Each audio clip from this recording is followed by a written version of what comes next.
Good afternoon, good evening, wherever you are. Welcome today to all IT enthusiasts. We've got a fantastic webinar. We first dived into big data and decision making, launching our big data program, which has started this year. We then moved on with the Lexitza, where we looked at cybersecurity.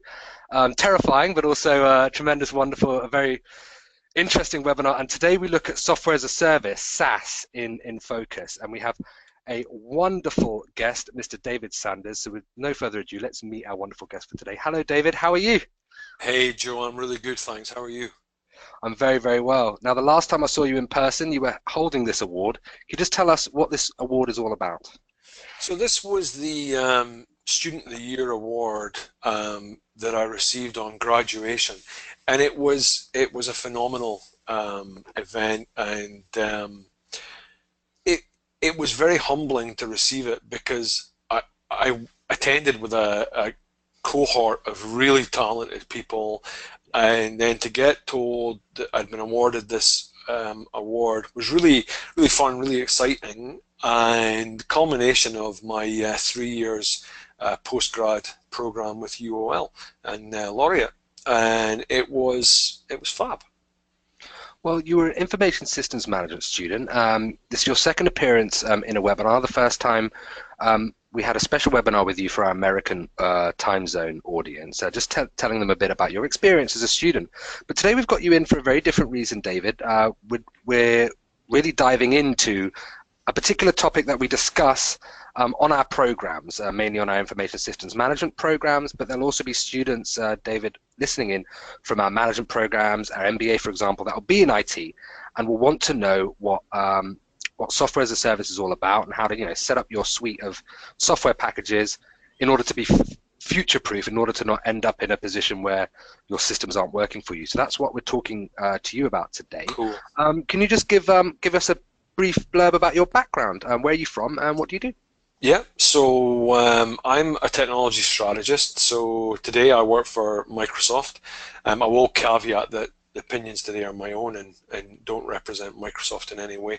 But I've been in the IT industry for about 30 years. I moved to Canada 2013 from Scotland, in case you were wondering about the accent and why I would be talking to North Americans. But I moved to Canada 2013. I have always been a geek, so I'm not going to geek out in this session. I will keep it abstracted, but I've been a geek. I've really been into IT for a long time, and one of the reasons for doing the UOL program was to kind of reinvigorate my love for technology, my passion for IT, and about how IT helps to. One of the things I think will come through today, it's all about business value, and IT is all about how you deliver business value. So for me, my postgrad program helped to kind of reignite me and to re-excite me about that. Well, there we go, and that's a real point of departure to tell everyone that this is an open session with a Q&A. So please listen attentively to this session. Any questions that you have, you can ask David in about 40 minutes time after we go through some of the content. What we've done is we've asked David about 10 questions or so pertaining to software as a service and the importance of SaaS in modern organizations. And David's returned those answers to us, which appear in a handout that you can download after the session. And I'm going to ask you, David, just to elaborate on some of those answers as we have kind of a conversation around your responses. Now, you'll see a little chat box for those in the audience. You can just type any time into that chat box and we'll look to get to those questions in about 40 minutes time or so. So I'm just going to kick off looking at the first question. Now, we asked you, David, what are the main drivers for choosing solutions to optimize organizational performance? But before that, you gave us a nice breakdown of kind of how software as a service is developed from kind of the 80s and beyond. Can you just guide us through that? How far have we come? Yeah, so I think one of the biggest challenges, so I said I'm a geek, but I'm also an information technology professional. I think one of the biggest challenges is how IT delivers value, and this is not a new problem. So Fred Brooks was the lead architect on IBM System 360, I think it was. So mainframe guy. If you haven't read his stuff, go read it. He's prophetic. He's visionary.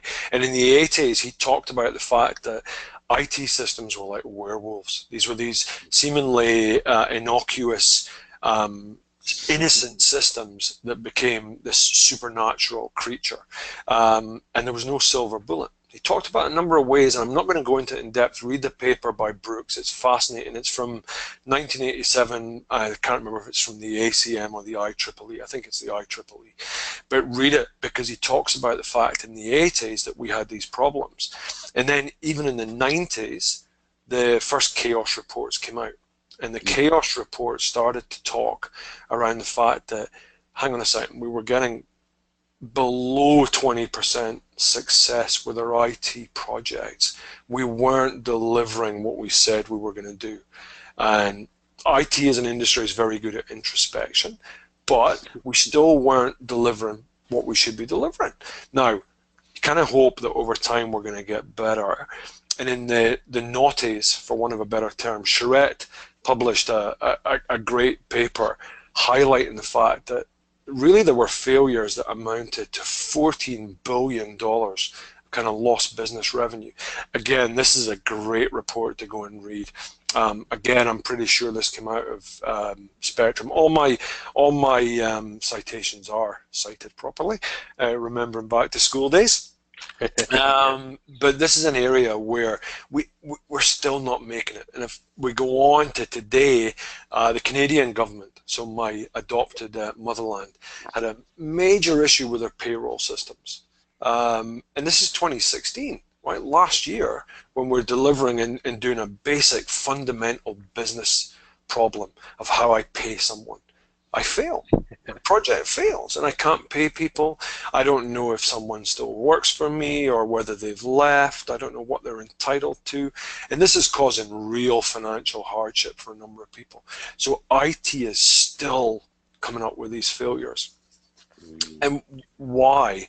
One of the biggest challenges is scope. So we all get taught about scope and about scope management, but agreeing what our scope, our capabilities are, what we're trying to achieve, actually it's more fundamental. I think value is what we're trying to achieve, and value is kind of fundamental to organizations. That's what IT is there to do. It's there to deliver value. It's not, success is not when I deliver a project. Success is when the business actually gets. So Joe, you and I were chatting before this session. We talked about the fact that, you know, when I close a lead, when I generate new business, that's value. Yes. The fact that I record it in a CRM system is not value. It's the value when I actually get conversion of business. And value should really come before everything. Value is about driving us towards some outcome. Might be financial, might be organizational, it might be charitable rather than commercial. But everything has a value, and everything's what we're trying to do. One of the things that I'm going to recommend, light reading, Kim et al. Published a book called The Phoenix Project. You want to go find it on Amazon or in your library or wherever you are. Value is fundamental, and how we go about achieving value in IT actually relates back to the business as well. So I would say value is the key thing for choosing a system. I think this is an important point to kind of stick on for those that might not be in our IT programs or might not be, you know, completely IT focused. Surely this is a way that a company can kind of align across departments, because value should be pretty much, you know, aligned across different sectors. The outcome should be the same: to grow a business, to convert leads into sales. I mean, that's the basic function of any business. So I mean, even in marketing, our North Star would be to increase engagement in our business, and to take that engagement and have them want to commit to being a student. That would be what we'd call a successful outcome for our business. Now, can that goal be outlined with our IT department, who then say, well, it's the same, the goal of the business is to do that, and therefore the systems have to complement that. Can value be the North Star for everyone? It can, and I think one of the challenges that IT has faced is IT is very good at delivering point-in-time solutions. So I write a piece of code, it does something, I take an input, I have an output, and something happens, right? There's a black box and something happens and I get transformation and I achieve value. One of the challenges though is that value is at a point in time. And what we actually need to do is to have our IT adapt to when our concept of value changes. So, for example, let's suppose my initial thought of value is how many widgets am I selling, right? That's a point in time. I create an IT system to handle that.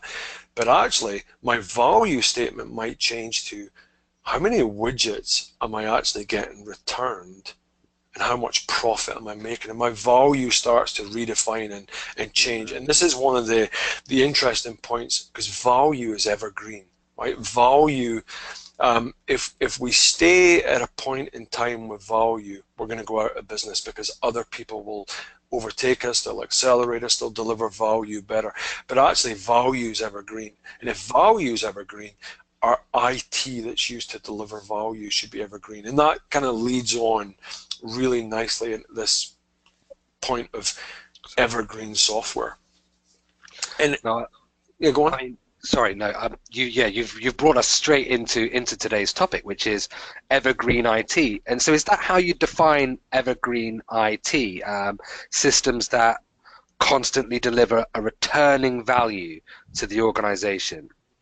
I think this is interesting because it's systems that are delivering alignment to the value. So traditionally our IT, think about the way that, let's take something really innocuous, which we'll talk about later, productivity software, right? So let's take productivity software. I would buy into a license agreement. I would get a version of a software, I'd install it, the next version would come out, I'd leave it on the shelf. I'd still pay for it, but I wouldn't actually install it or deploy it. At the same time, my need for value is increasing. So my business, now I work with many, many more companies and many more people outside my business. I need to be able to collaborate with them directly. So email was getting overloaded, etc. So where I'm going with this is that evergreen IT is about staying aligned to the business. It's not so much about the IT aspect of it. IT is part, right? Because there's a maintenance and an operational part. But 80% of what IT should be doing is striving to deliver business value. So you want to be maintaining, before we talk about where I get that software from, my software wants to stay evergreen and aligned to my business value.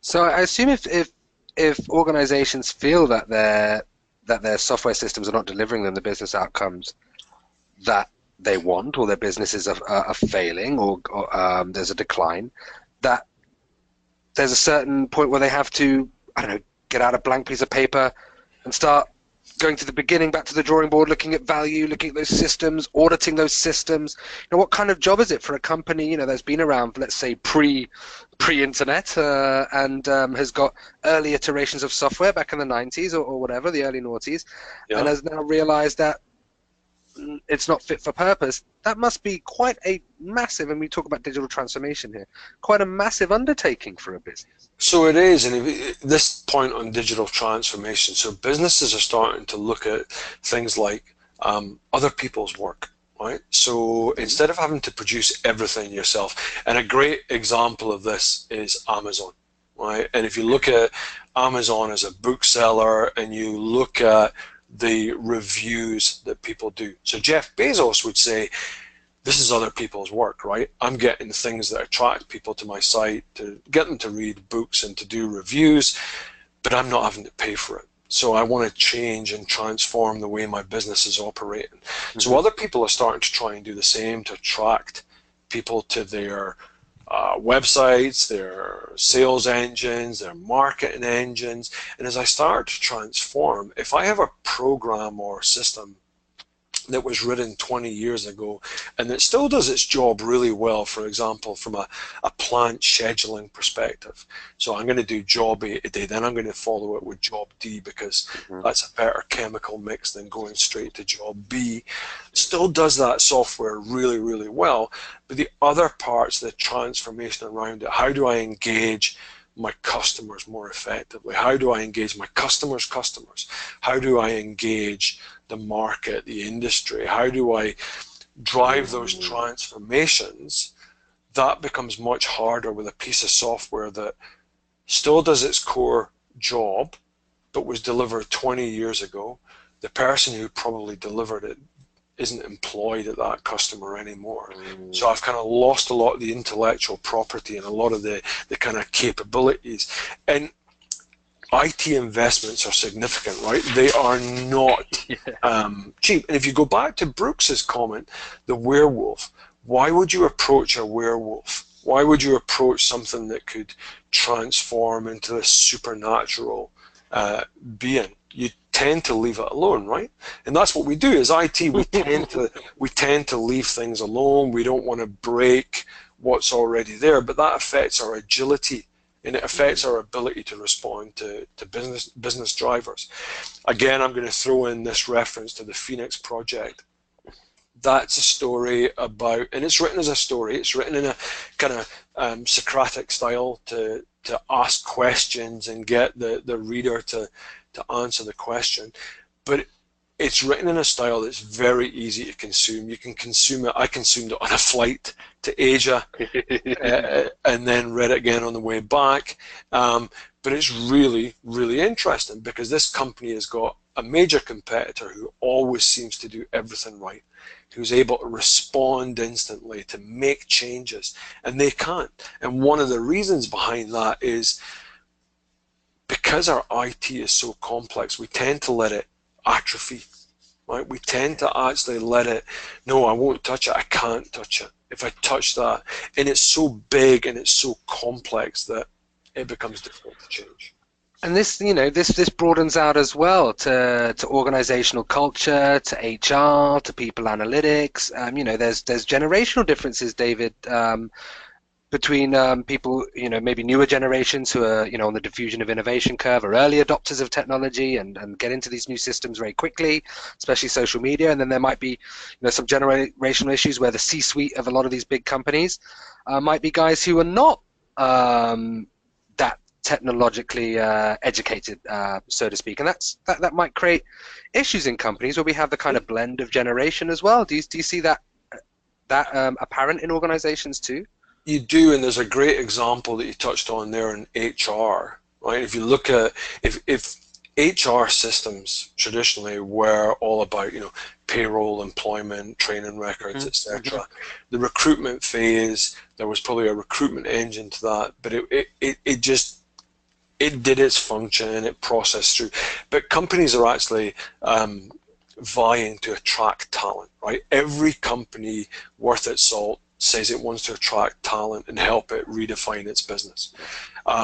A great example that's going to lead us on to our next part around software as a service is Workday. Workday as an HR system that is a software as a service solution that enables companies to provide a much greater impact and engagement of candidates in the process. So it can be used for online recruiting, but it can also be used as a candidate portal to allow candidates to track their progress, track where they are.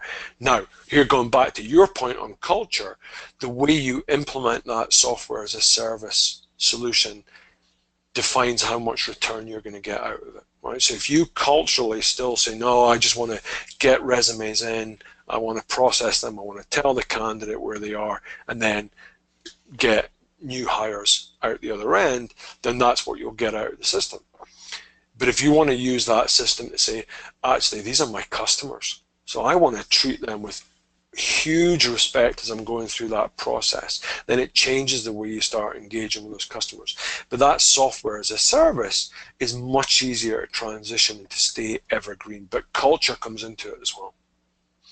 Okay, so it sounds absolutely ideal. Of course, why wouldn't we want a system that constantly recognizes the value in the business, a system that is fresh and updates to needs, a system that is holistically integrated? I mean, David, we talked about it earlier. We used to have webinars. We'd invite people by email, come and see a webinar. Now there are people who are on this call who might have found our webinar through our website. They could have found our webinar through our Facebook channel. Yeah. People that haven't watched the webinar might see a cut down of that webinar on one of those channels. That will be repurposed on a different system. So now our needs of how we purpose a webinar to create value for the business has changed. And now our needs to acquire different systems have changed as well, based on the value. So this is a very good example, really, even as we live, how we need to make sure that we are set up with the correct system. So how can businesses achieve that, as the golden question, Dave? So SaaS, and I said at the start, I'm from a vendor. My background is I've worked for a number of these companies on the screen, but I come from a vendor's perspective, so I am obviously going to say software as a service is wonderful. But software as a service, the idea here is that I want to have something that is on demand, that's flexible, that I pay as I go for, it's metered, that I can configure. Because what I'm trying to do is to avoid these projects that Charette talked about, where I invest hundreds of millions before I fail. Right? If I'm going to fail at something, I want to fail very, very fast. I want to be able to rapidly try something. I want to look at how I can do it. So HR, go back to that Workday example. Workday is a great example of where I can actually spin up a software as a service solution very quickly, very rapidly. Salesforce.com. I can spin up a CRM solution, whereas if I look at Warden Peppard, if you don't know those guys, they are leading researchers in IT management. Go read it again, there's a couple of references there. That still stands today. The amount of money and time it used to take us to invest in a CRM solution was horrendous. It was a really expensive process. It generally failed at the first go. Some of that's human-led rather than technology, but the SaaS idea is that I can actually make it much more on-demand, flexible, and configurable. That's what we have here. This defines SaaS as on-demand, flexible, metered consumption, and configurable software solutions delivered by a cloud provider responsible for the management, maintenance, updating, security, and infrastructure of the application. Is, the SaaS, SaaS and the cloud, for me, they're analogous to each other. When cloud computing came in, was that the birth of SaaS, or was that the acceleration of SaaS? I think it was, cloud was the acceleration of SaaS. So if you look back to kind of the evolution of the cloud came about, probably you could define it as about 2006 when Amazon released its first kind of cloud compute. And what kind of differentiates cloud from like an online service provider, sorry, I hit a button on my headset there. What differentiates cloud is that it's a multi-tenant model. It's a kind of configured, metered, multi-tenant model where I share the same capabilities. I can configure it, and that drove to SaaS, to kind of software as a service solutions. If you look at, again, let's choose productivity, and if I deliver email and word processing and number processing through spreadsheets, that's not giving me a huge business advantage. It's not really helping me drive towards business value. So why do I spend considerable sums of money configuring and installing Exchange server or SharePoint server on premises? So I spend a lot of money without necessarily getting to that business value point. So what I'm trying to do with SaaS is instead look at something that says, hey, actually my business need is I need to be able to securely share email, and I need to be able to encrypt the email. I need to be able to get the right kind of responses. I need to be able to share documents and have someone, whether they're from wherever they are on my supply chain or on my demand chain, can interact with that. That's when I start looking towards SaaS as being able to deliver some of those things that I couldn't deliver on premises. So if I have my file server on premises and I want to share a file with you, I've got to then drive a lot of business.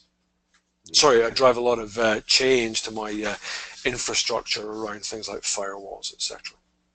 Exactly, and having an integrated cloud means you can just drop it on the cloud. So, Yeah. so let's look at the infrastructure. So we want that, we want a cloud-based computing system. We want an integrated system. But let's look at what needs to be in place in terms of, ISM, which is why we're here, in terms of the management. Yep. What infrastructure needs to be in place for a business to introduce evergreen solutions? You've put together 4 kind of key things that need to be in place. So let's go through them. So there's probably 4 key elements about evergreen. Evergreen changes the approach rather than the goal. Our ultimate goal is still to get business value, but it does change how we're going to start to deal with value.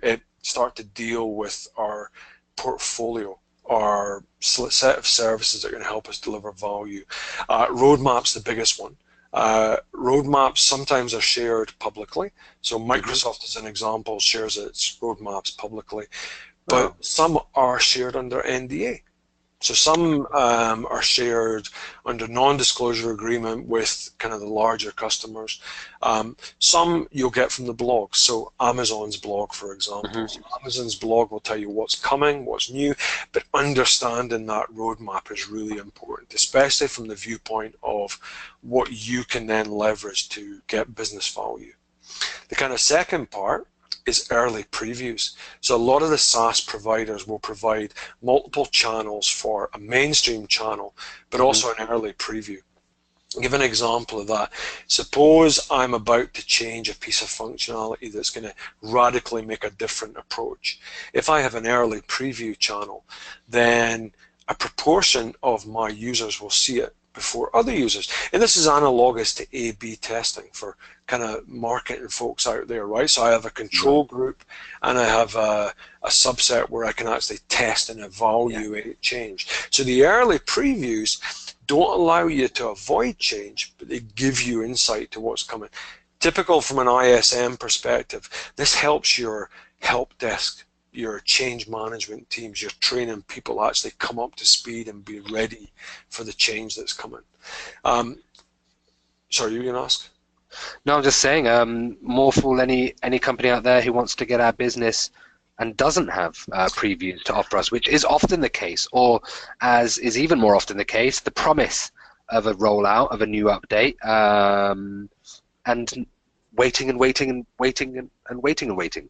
Which there is that challenge, right? So again, shopping around, which is what I end up doing. So things will either get deprecated or promised, or they'll be deprecated and then they'll be taken back. And so keeping a view on those roadmaps and those early previews is really important. But it's also important to align to probably the biggest impact to ISM, which are deferral strategies. And on the next slide, one of the things that ISM professionals need to be aware of is the key word is deferral, not avoidance. So being able to defer, if I use an example, Windows, which is traditionally not thought of as a kind of SaaS service, but Windows as a service is an option. Windows is something that I can take a current branch on, so I get updates every month, and those updates come through and I patch my estate. I get a current branch for business, which is a deferred strategy. So the updates are only every 6 months. And then I get a long-term branch. Now this is the same for Linux and for other key operating systems. But the long-term branch says, no, this is a 2-year cycle. And if I defer, then I've got to be aware of the change that's coming. And that brings us on to the branches. The branches part give me that ability to have streams. But there's a downside from an ISM perspective as well. And from an ISM perspective, things like security fixes and hot fixes, when do they actually hit a deferred branch? So most organizations want to be secure, want to protect their data, their people, their identities. If a change goes into the current branch, does that change also go into the deferred branch? If it doesn't go into the deferred branch, how do I mitigate it? How do I manage it and mitigate? So those 4 areas, the branches, the deferral strategies, the early previews, and the roadmaps, those are the key things that I'd recommend anybody looking at software as a service kind of pay close attention to. Okay, I mean, and I think we're kind of getting to why would you take an information systems management degree?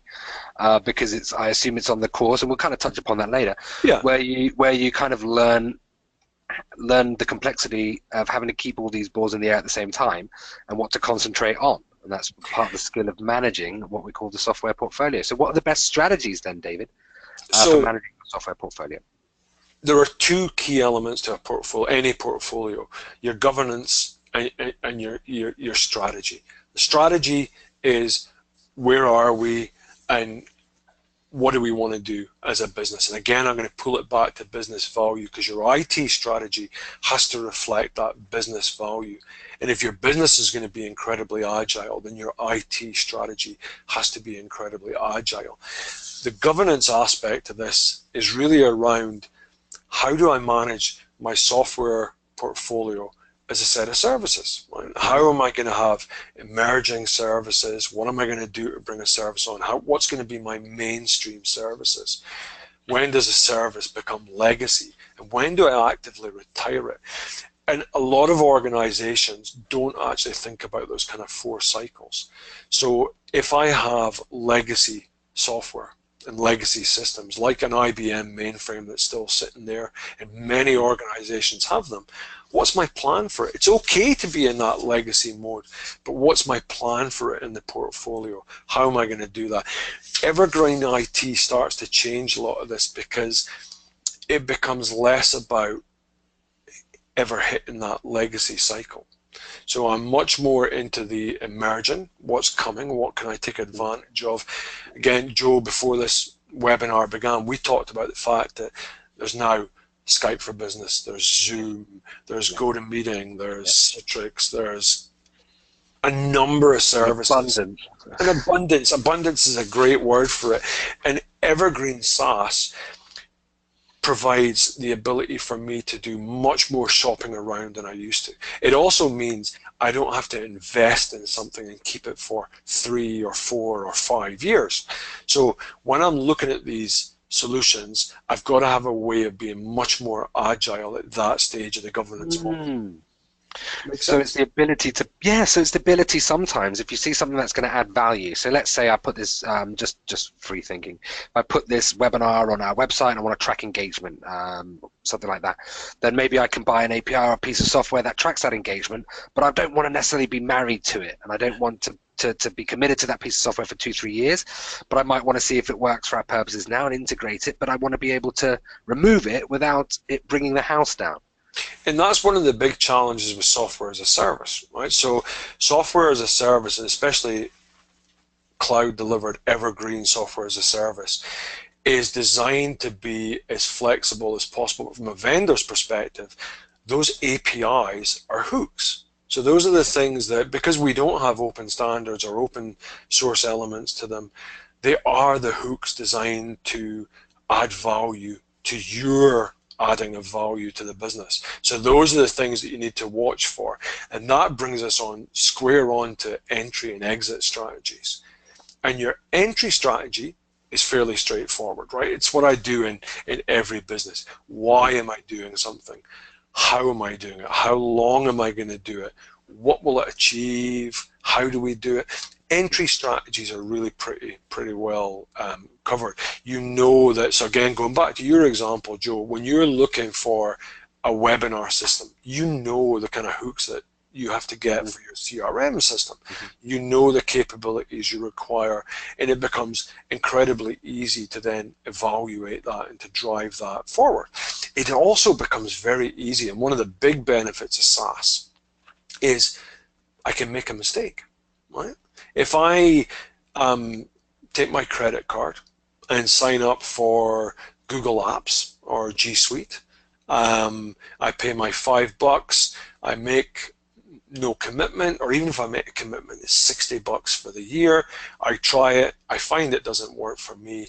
That's my commitment, right? It's not, I haven't had to stand up 20 servers of this kind of type with this kind of network infrastructure, this storage, this capability, which is where the advantage of SaaS makes entry strategies much easier.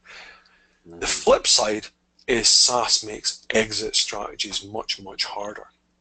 So when you want to move to something else, and it's not as easy as the entry part. So every cloud vendor, every SaaS provider wants to make it as easy for you to come to their solution. So again, go to productivity as an example. Google will show you step by step how to migrate your data from your old Exchange on-premises server to Google Apps for Work, to Google Suite.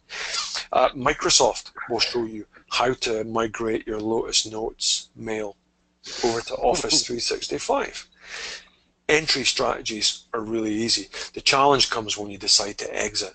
You decide to stop doing something. So you want to stop using Office 365, or you want to stop using G Suite. How do you actually do that? How do you take the steps forward? What do you have to consider? Well, you've got, let's suppose you have 1,000 mailboxes. So you've got to then export that data into integrate it into somewhere else. So you're then relying on your next SaaS vendor's entry strategy to help you with. I was about to say, don't you just wait to see, okay, if I need to move everything now out of Lotus and into something else or whatever, don't I wait to see if that other company has got the right strategy to help me do it? And that is definitely part of it, right? So now I'm being held to ransom. Ransom's a strong word. You're being encouraged along a certain route, so you're definitely encouraged along a certain route. But let's go to something less innocuous than productivity. CRM. So CRM is your valuable data, and you've got links and API connections out to other systems. So, for example, I email Joseph or Brian at Laureate and say, hey, that was a really interesting webinar, blah. You want to record that into your CRM solution from your email. You want to have that hook. But if I change my email system, do I lose that hook? So my CRM is more important than my email. So does that then drive my selection of SaaS strategy for my productivity in terms of the integration? Again, you can look to the vendors. The key bit that I'd like people to take away here, though, is you have to have both parts of this strategy. You can't just have the entry strategies. And because SaaS, PaaS applies as well, so platform as a service and infrastructure as a service, any cloud service, in fact, any service, if I have the ability to easily and cheaply sign up for something, I have to pay the piper at some point. I have to have a point where it's going to be more work.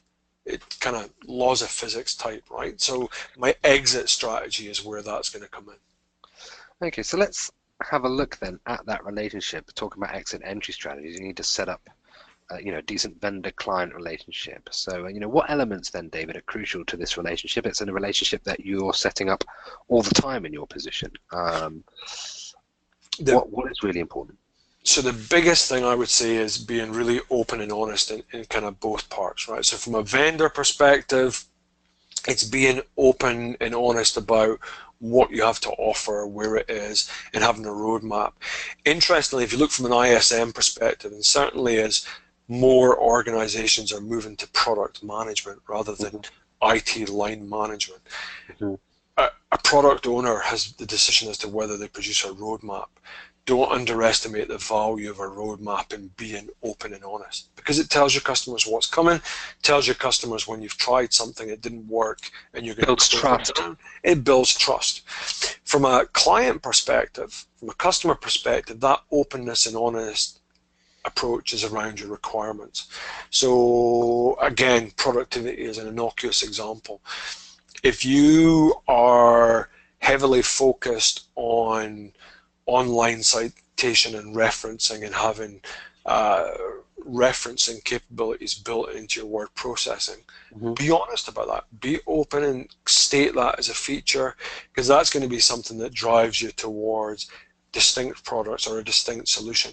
But the key is you need to have that two-way relationship that's kind of open and honest. Roadmap from a vendor side, clear requirements from a client side. It gets complicated a little by third parties, so outsourcers, when an outsourcer kind of sticks in the middle. Again, one of the other strengths of SaaS is that it removes a lot of that outsourcer lead time. So when you used to have to do a request for services, it would be a proposal. You'd have to go and then live with it for years. And the big benefit behind cloud technology is that I no longer have to live with it for years. I want to do small, plan, do, study, act. Yeah. You could take it out of the box, you could put it back in the box after a year and pick up another box off the shelf. Yeah, you can. And the other thing that kind of goes with that is that openness and honest approach is around feedback. So feedback both ways, from the vendor but also from the client. So feedback loops become really important. It's not the case where you would buy from David because he's a great guy and I've built up a good relationship with him.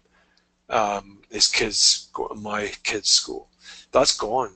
It's more about that open, honest, and the ability to influence. If we're all about business value, as a customer, I want the vendor to listen to my need to generate business value. Nice.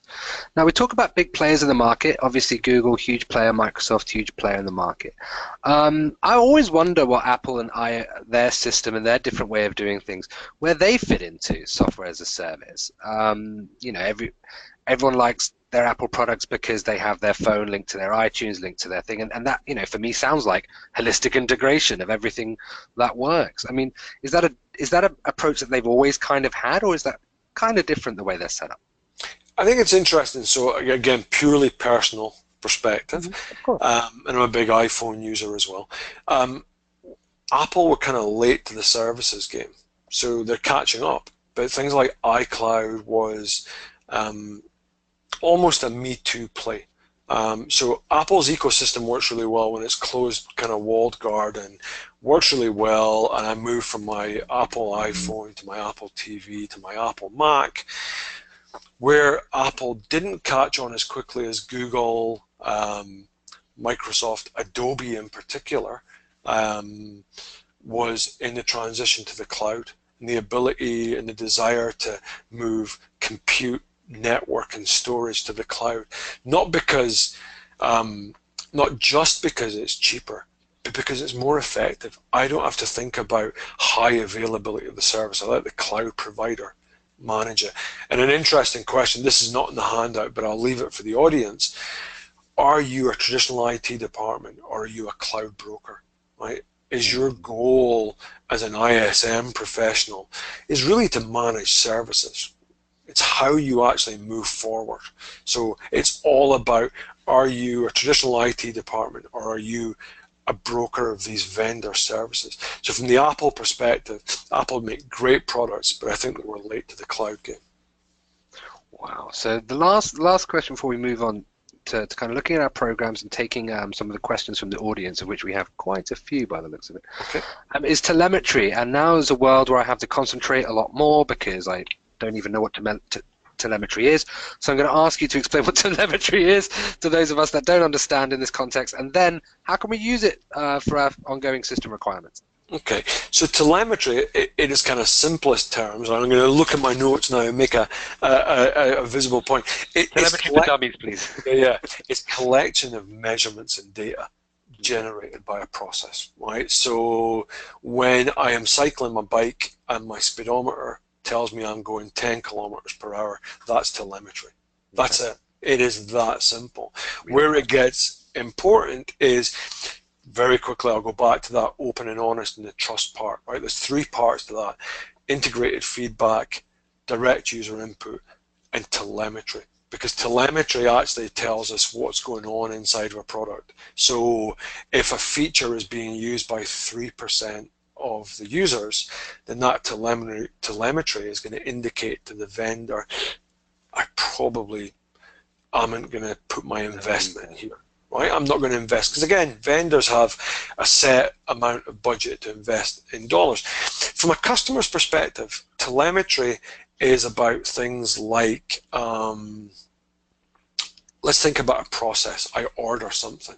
How quickly do I give feedback? How quickly between browsing something and buying something did I give feedback? Telemetry is all about collecting measurements. Why telemetry becomes more important, though, is because we're automating much more. So as we automate more and more, we have less human involvement. So we have to collect data. So you said you had a topic on big data a week or two ago, right? So all of that telemetry feeds into big data, and I start to then get a view of, simple example, 73% of my customers take 5 minutes to move from filling their basket to hit and submit on the order. Right? So why?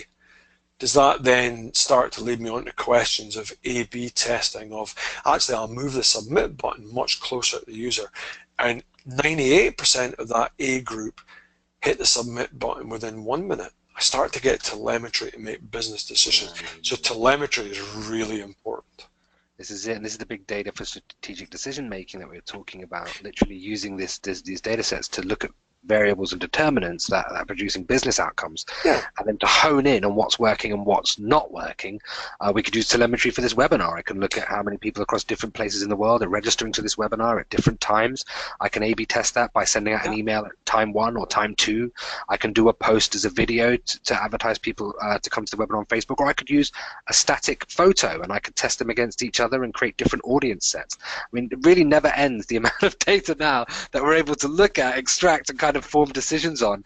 And this is kind of rounding up to our last question, really. How the University of Liverpool's online masters in information systems management, and our other programs, to be honest, prepare today's IT professionals. I mean, I'll ask you personally, David, how did it prepare you for the landscape that we've been discussing over the past half an hour? So it's really interesting. I did my degree because I wanted to reinvigorate myself. I wanted to bring back some of my love and joy for IT, and it did that in a huge way. But the key thing that it made me do was, and I am gonna look at my notes for this one, because if you think about the speed of change, right? So just square the loop on the evergreen piece. We 20 years ago didn't even think about telemetry. We did think about metrics and recording metrics, but we didn't think of telemetry. Today, telemetry is really important to me. So how do I know that? It's because I'm able to understand and make a clear and concise hypothesis about something. I'm able to understand and research it. I'm able to produce artifacts that will help me evaluate my hypothesis. And I'm able to evaluate and report on that evaluation. So I'm actually able to report on it. And without doing my degree, I don't think I would have had the structures to do that. So right the way through, from all the kind of top modules through to my research project, really gave me the ability to think, cliche alert, think outside the box. And it is a cliche, but it's very true. Well, there we go. And we have, not only that program, Information Systems Management, that David was on, but new programs launched in cybersecurity and big data. And there we go, one on cybersecurity there as well. And as we talked about big data with the telemetry and all of that jazz. Now, David, we've had a whole bunch of questions come in over the time. A few of them, I must admit, are a bit like Japanese to me, so maybe only you will understand them. And several others that we can discuss together as I look away here and look at that question. Just bear with me. So let's get to the Q&A portion of the webinar. I'll stop sharing my screen. Michael, if you can stop sharing my screen so I look at the cameras, just me and David.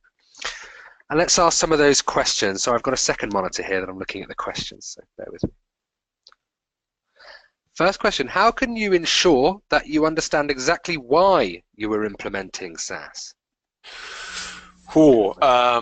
That's a really good question. I'm going to come and bring it back to business value again. So if you've got, let's suppose, and business value comes in a number of ways, right? Some of it can be about cost management, but some of it can be about enabling. So again, I'll use productivity as an example. I need to give mobile email and I need to give secure mobile on-the-go working. That's my driver. One of the things I've seen in my own career is organizations that choose SaaS as a way to get the license cheaper or just as a replacement generally will have an okay experience.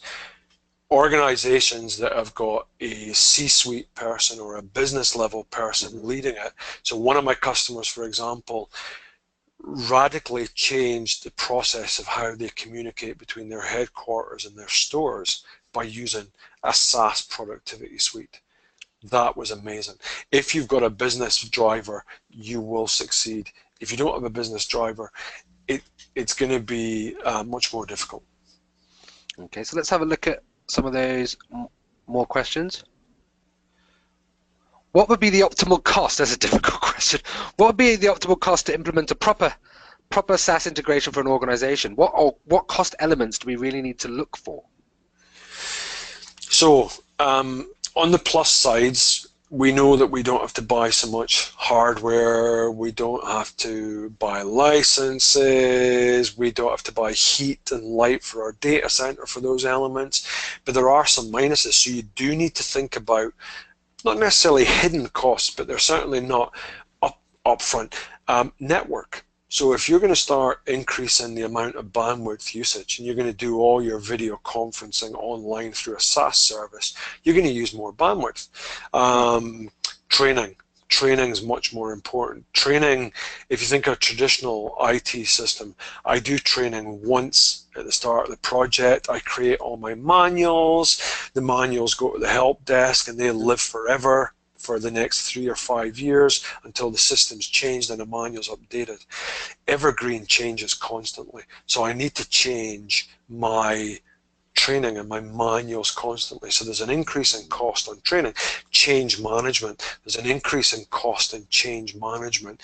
So it's not that I don't actually think SaaS necessarily is a cost decision. If you actually balance the budget, you'll find that SaaS can be more cost effective. You do have to encounter all the costs. Where I think SaaS is much more effective is in the value equation.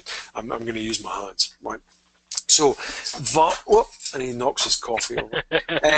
Value goes higher with SaaS. My ability to achieve value much more quickly and much more readily and continue to achieve value. But do be aware of hidden costs with SaaS. It is not. Yeah, it's not just the $5 per user per month. So it's a myth, really, to think I'll get SaaS because that's the way to cut my costs. I'll increase value. I'll cut my costs. I'll go get the Google suite. It's free. I can download Google. I'll get a Gmail account. I'll pay them a few bucks for the storage. You know, it can certainly help reduce costs, but it's not just about cost. It's much more about the value. The success of SaaS comes about because you've got a clear value statement. Email, even something as simple as email is a great example. If I want to give all of my users secure mobile email, for me to do that on premises takes a lot of infrastructure. I've got to go and buy VPN, I've got to buy anti-malware for my messaging, I got to do mail filtering, I got to do 100 things. So it's not just standing up Exchange online, or sorry, Exchange server. So it can be, cost can be effective. I guess what I'm saying is don't go into it thinking that it's just per user per month.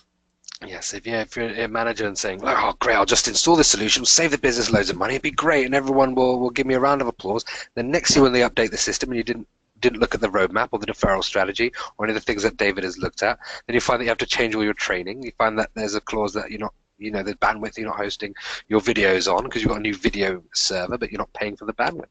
Now, we have another question. What would be the first steps to look at when considering a new SaaS solution? And we'll tie it in with another question, which is looking to development of software. How much effort and time should an organization invest in a new SaaS solution, keeping in mind that another better one could pop up? This is an issue that I've got. If I'm looking for webinar solutions and then the webinar solution that I have currently then updates, then I'm back at square one. I've just spent 5 months speaking to vendors. Yeah, it's an interesting question. So let me try and cover that. How long should you take to evaluate? I'm going to give a consultant's answer. As long as you need. but you evaluate against evaluation criteria.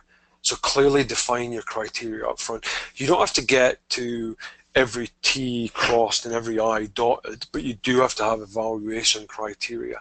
And you're going to go through the process of looking at what kind of capabilities do I need, what kind of capabilities does the vendor provide, what's their roadmap, how many other customers they have, right? Because again, you want to know the longevity of the service.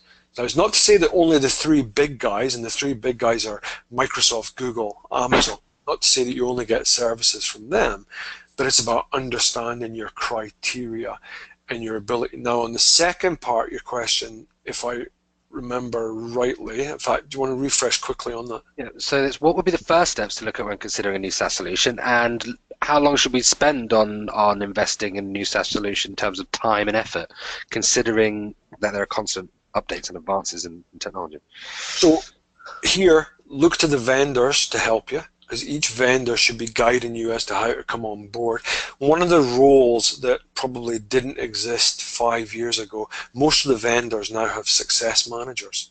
So Dropbox is an example. There's another example of a cloud vendor, a SaaS provider. Huge, right? They'll have success managers. Success managers' goal is to help you get through the cycle. So you have the evaluation cycle, then you have the onboarding. In SaaS, identities are critical, so having your identities well managed, well defined, well mapped out, but then how you start to use it. One of the key points with SaaS, though, is it's not a point in time. So it's not just, oh, okay, excellent, this month I have 5,000 people and they're all putting their files in Dropbox. Your success becomes a cycle. It's ongoing, it's continuous. So your success might be in month 1. Yeah, I've got 100 people who are now using Dropbox in their files. My success in month 2 might be I've now got 500, but month 3 might be, hey, now I've actually got users sharing content externally. Now I've got a clear value statement. Critical mass. Yeah. So I might compress the cycle, but I still have a cycle. And most of the vendors, so for example, let me go Microsoft for a minute. Microsoft will have Fast Track. So Fast Track for Office 365 has a very clear process of how you're going to onboard Office 365. Most of the vendors have equivalents. So G Suite has an equivalent, Dropbox has an equivalent. They all do. They all do. I mean, what kind of career? I mean, this begs the question. We have a few questions surrounding this as well, which kind of lump into one question. You know, what are the kind of job opportunities and careers surrounding this industry, SaaS? Considering, you know, our programs and how they develop graduates, what are the kind of opportunities now that are existing for us? You know, because we're developing the experts on this side of the coin. So there's lots entrepreneurially. SaaS becomes much easier to get into. So again, for a different topic, if you look at platform as a service and infrastructure as a service, I can use those components to build my own software as a service. So if I'm an entrepreneur, it becomes much quicker for me to, so I think one of the big things for me for cloud is fail fast. Like, I want to try something, I want to fail and not have that failure be something I can't recover from. Right? Because those are career-ending moves. Before we get onto the career that I'm going to do, those are the career-ending moves when I can no longer function because the choice I made was a bad choice. I want to make a choice, have it fail, know why it failed, react to the failure, and do something different, but really quickly. So career perspective, success managers, that's a big, big driver. Those are people who are tasked with getting their customers to come on board and use the service. Because again, remember, for a vendor, there is no stickiness. It's not, Joe hasn't just spent $100,000. Joe spent $1,100, right? Next month, Joe will spend another $1,100. So I got to keep Joe spending $1,100. So success for the vendor is critical, and your success as the customer becomes critical. So success managers, technical account managers, that's probably the other one I would talk about. TAMs, the technical account managers, they are the technical experts who are there to guide you through it. Product management, from both a vendor and a client perspective. product management and treating IT as product life cycles is becoming much more prevalent. So those are three keys that I'd pick out. Lovely. I have a last question. How can you ensure that you understand exactly why you are implementing SaaS? So last question for today. How do you know you're doing the right thing? You're on the right track.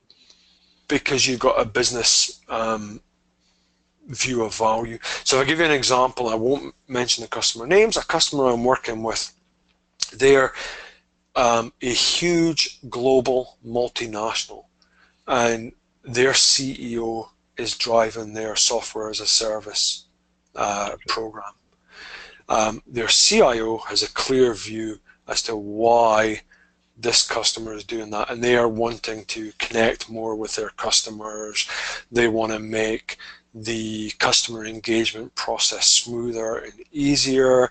They want to give employees the tools, because their annual survey says employees are dissatisfied with the tools they have to sell and service customers. So the only way to ensure any IT system, SaaS or otherwise, succeeds is by having a clear business owner in a relation to business value. Going to SaaS specifically, then you're starting to look at less about how do I guarantee success, but how do I cope with areas where it doesn't succeed. Again, let me try and think of a really quick example, because we're at the top of the hour. I may want to do something with a SaaS offering and it doesn't quite do what I need to do. How am I going to change that? What can I do? And this is where your choice of SaaS becomes important. Does the SaaS provider have an API? So I can go and do something myself, so that I can link into that API and change it. Does the SaaS vendor have a partner network? So somebody's already doing this for manufacturing companies or education companies or whatever. If it was me sitting in a client answering that question, it's how do my cycles are much smaller. Try and do things that are on. So your number one is one user, then you might go 10, then you might go 100, then you might go 1,000. But bear in mind it's iterative. So success, you never come to a point of success with SaaS. You're ongoing, and it's continuous innovation.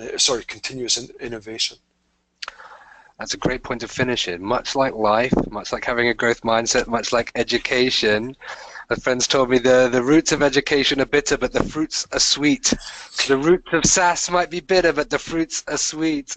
So thank you very much, David. As we reach the top of the hour, thank you very much for our audience today. David, we'll get you back in 6 months as everything changes and we're doing everything through augmented reality or something, and we're all wearing goggles and the world has become completely different. Absolutely. It was a pleasure, Joe. I will be a robot though. You won't. I'll just be. I'll be artificial. I am artificially intelligent anyway.